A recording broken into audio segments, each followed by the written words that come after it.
Once the boxes are done, I'll cut out some rails for each drawer out of some leftover 1x material. These will be what we use to attach the wooden drawer slides to and will sit flush with the edge of the face frame.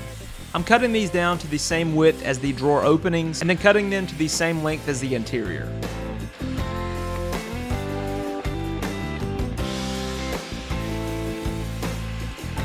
To install these, I'll position them flush with the edge of the face frame and secure them in place using some pre-drilled pocket holes.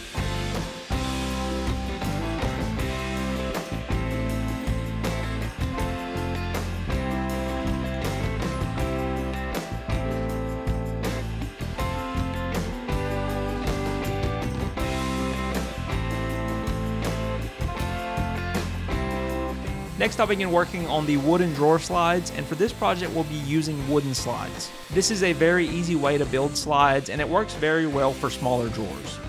For this project, I'm installing one rail right in the middle of the drawer box that will fit between two rails on the inside of the cabinet. I made sure to sand these pieces smooth to avoid any kind of friction when using the drawers.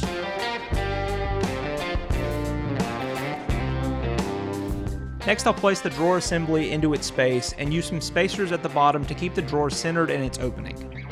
Next, I'll make a mark where the rail meets the face frame so that I can add the top and bottom rails to the interior. You want to make sure the interior rails are not too tight against the drawer box, as it can keep it from opening smoothly. It's also a good idea to avoid finishing these parts and adding a little bit of wax to allow the drawers to function properly. Once the bottom rails are installed and we've made sure the drawer fits properly into the opening, we can install the top rail, leaving a gap of about 1/16 of an inch for wood movement.